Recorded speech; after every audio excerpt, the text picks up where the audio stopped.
19 खरब का बजट है सर। मैं हैरान हुआ ऐसे सुबह से जितनी तकरीर है उसमें किसी ने बजट के नंबर्स पे बात नहीं की, लेकिन मैं थोड़ा सा नंबर्स पे लेके चलूंगा। 19 खरब का बजट है सर, और इसमें जो सबसे मजेदार चीज है वो है रेवेन्यू कलेक्शन के टैक्सेस कितने होंगे सर। टैक्सेस की जो अमाउंट दी है सर वो उन्होंने 38% इस साल बढ़ा दी है और 13.5 खरब रुपए की टैक्स कलेक्शन दिखाई है। इस 13.5 अरब खरब में टैक्स कलेक्शन में जो डायरेक्ट टैक्सेशन है सर, जो कि तनख्वाहों में से किसी का काटा जाएगा या इनकम एट सोर्स डिडक्शन की जाएगी, वो 5.5 खरब रुपए की है। मजे की बात यह है इसका सबसे ज्यादा बोझ इन्होंने तनख्वाहदार तबके के ऊपर और मिडिल क्लास पे डाल दिया। हुआ क्या, हमें इन्होंने कहा जी कि 20% तनख्वाहें बढ़ा दी। कल से सारे सरकारी मुलाजिम बड़े खुशी बड़े खुश, पाकिस्तान मुस्लिम लीग ने 20% तनख्वाहें बढ़ा दी। मैं आज सुबह सैलरी का स्लैब लेके आया सर, क्या कमाल चीज है, थोड़ी कैलकुलेशन। दूसरा, पाकिस्तान को भी पता लगे इशू क्या है। एक वो शख्स जिसकी 1 लाख रुपए तनख्वाह है सर, 12 महीने में वो 1 लाख अपना 12 लाख रुपए कमा लेता है। इससे पहले वो टैक्स देता था 15,000 रुपए फिक्स टैक्स था और 12.5% के हिसाब से वो टैक्स देता था, जो कि 1.5 लाख बनता है। 1.5 लाख जमा 15,000, 1,65,000 टैक्स डिडक्ट करता था। इस दफा हुकूमत ने क्या किया, उन्होंने फौरी तौर पे टैक्स बढ़ा के उसको अब 12.5% था उसको 15% कर दिया, जो कि अब बनता है 1.5 लाख रुपया, 1,80,000 रुपया, और फिक्स टैक्स कर दिया 30,000। ये हो गए 2,10,000 रुपए।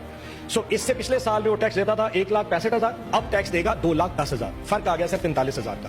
इन्होंने कहा जी हमने 20% तनख्वाहें बढ़ा दी। 20% तनख्वाहें बेसिक पे बढ़ती है। जिसकी 1 लाख तनख्वाह होती है उसकी बेसिक पे 30,000 से 35,000 रुपए होती है। उस 30 या 35,000 के ऊपर जो 20% है वो पूरे साल की जो बनता है सर, मैंने हिसाब लगाया, वो बनता है 48,000 रुपया। सो आपने 48,000 की तनख्वाहें बढ़ा दी लेकिन 45,000 का टैक्स लगा दिया। उसकी जेब में कितने बचे? 3,000 रुपए। टोटल 3,000 पूरे साल में बचेंगे। ऊपर से जुल्म चेक करें, इनडायरेक्ट टैक्सेशन सर 7.5 अरब खरब रुपए का, इनडायरेक्ट टैक्सेशन 7.5 खरब का। और उसमें सबसे बड़ी अमाउंट क्या है? पेट्रोलियम की लेवी, यानी कि जो पाकिस्तान तहरीक इंसाफ अपने दौर में हमने 60 रुपए तक मैक्सिमम लेवी रखी थी, इन्होंने बढ़ा के उसको 80 रुपए कर दिया।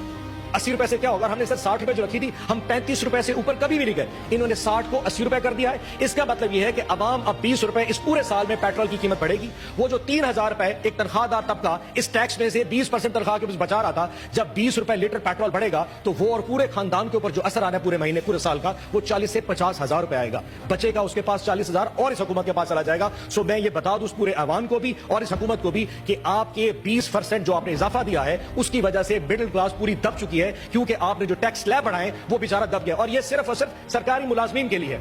आपने जो टैक्स स्लैब बढ़ाई है वो तो तमाम पाकिस्तान के तमाम मुलाजमीन के लिए है जो कि सरकारी नहीं है।